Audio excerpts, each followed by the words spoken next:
have had, others I've known that have had, and this is the world in which I lived in and grew up.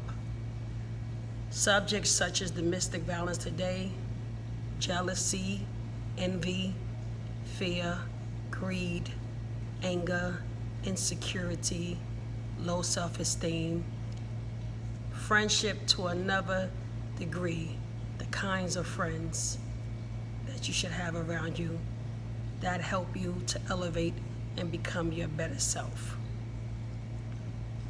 As we go into those subjects, I want to remind everyone that when your mind is focused on anything that you want to do, you don't make excuses. Failure is not an option. You keep trying until you get it right. Going into the subject of domestic violence. Heavy on my heart. Domestic violence, heavy subject. And I can't get everything in this one segment, and I may have to come back and do a part two. Domestic violence is anything that is considered when someone makes you feel bad or afraid and fear of your life, dependent on them to the degree that you cannot move or do anything without them, to a point that they are so controlling of your whereabouts, everything you do, every place you go, everything that you want, that they pretty much have a say-so to a degree that if it is not what they want, then they become angry, hostile, upset, frustrated, or violent towards you. So let's talk about the types of domestic violence. There's verbal abuse, psychological abuse, physical abuse, emotional abuse, financial abuse. Unfortunately, we live in a society where all these levels of abuse are taking place in front of our face every day, whether it's close family members, friends. Some of us are personally going through it ourselves. And I just want to come before you today and say, whoever out there is going through it, just know that you do not have to accept no form of abuse. Abuse, domestic violence abuse, to me is one of the most horrific things that a woman and even a man should have to endure, because we need the support or the help of the other person. Too often these traits are passed down to generations, younger people growing up in households where they see mom and dad, or mom and stepdad, or the other way around, fighting one another, arguing, screaming at each other. And we have gotten fixated on this comfortability of abuse that we don't even define it anymore. We screaming our heads off at each other. The children are growing up in high-tempered households, and they're growing up to say some of the same words they hear, cursing each other out, using profanity words. Nobody is fully understanding that these different things that we are dealing with are different forms of abuse. The only time we really acknowledge it is when they get physical and they get out of hand, or somebody has a black eye or a busted lip. And even then, we turn a blind eye to it. Some of us have been in these situations because that's what we learned growing up in our households. We seen grandma and granddad, or mom and dad, and we think this is normal. Then they get back together and say they love one another, and all is forgotten. But unfortunately, no healing happens, no counsel takes place, and as a result, people are living with constant pain, never getting retribution or never getting compensation for the pain that they experience. So sometimes what happens is that these same people get sick emotionally, they get different diseases, their bodies go through different physical elements, and they don't even know why. people leaving the earth, never having an answer to their childhood trauma, or if they was raped or molested, or if they was somehow taken advantage of or misused in a certain way, or maybe they was in a relationship and where they allowed cheating day after day, knowing in their heart that it was going on and never answering it or never acknowledging or never making a person accountable for doing this. So that pain festers in their heart. Before you know it, they got get a heart attack or a stroke, all kind of cancers. You know, a wise person once told me that cancer is nothing but trapped energy. So if cancer is nothing but trapped energy, a lot of things that we go through physically, whether it's fibroids, whether in our stomachs, ovarian cysts, prostate cancer, stress, brain aneurysms, whatever it is nothing but a bunch of trapped energy. And to top that off, if we're not eating right, that just makes it even that much worse. So my reasoning for coming before you with this subject is because it's a domino effect. And it started way back before I can count. But the unfortunate thing is that it's affecting generations, and it seemed to be okay.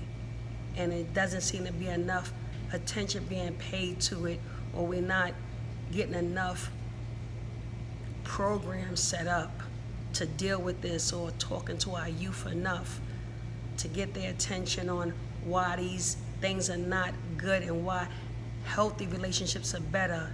Having seminars on what healthy relationships are, or how we talk to one another as husband and wife, how we talk to one, or how we court each other, how do we date the appropriate way, how do we interact with one another, how do we deal with the issues that each other may have coming into the relationship, how do we resolve those things before the relationship gets even more serious, before you get to the point of the arguing and the disagreeing. How do we sit down and maturely settle our differences before it gets to a point where somebody's being punched in their face, or punched in their eye, or punched in their chest, shooken up, grabbed, stalked, phones being looked into, no privacy, no sense of self-respect, no honor. It's so sad to see the level of abuse that we deal with today growing at an alarming rate. Especially, we all know that the pandemic does nothing to make the situation better in terms of creating healthy relationships. While some of us are gravitating towards healthy relationships, and some of us are finding ways to come closer to our partners, work out, get fit together, exercise, go shop and do things together, pray, read, study together to enhance the relationship, enhance the marriage. The other side of the world is going totally the opposite direction. More fighting breaking out, more frustration, more disrespect, more anger, hostility, bitterness. Of course, we see it all over social media.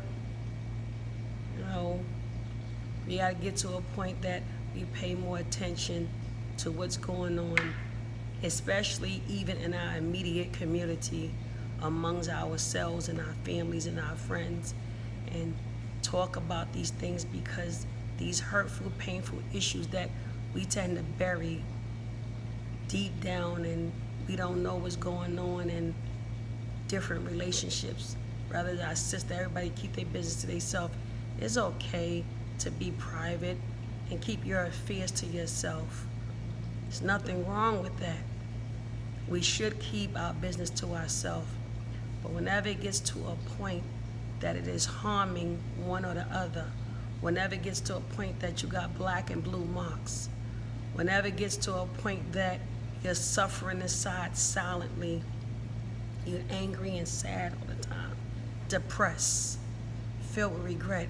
You have to reach out and find someone to talk to, someone you trust. Maybe talking to a friend is not the answer. Talking to your mother is not the answer. Maybe you need to find a pastor or a counselor or a minister, a preacher, someone that can sit down and actually listen to you and understand where you're coming from so that you can heal and either come out of a relationship or try to find alternative ways to make it better before it gets really out of control. I'm going to end right now by saying that domestic violence is nothing to play with. It's a very unfortunate and sad sickness that's been passed down for generations. And a lot of people that are hurting people are hurting people because they were hurt.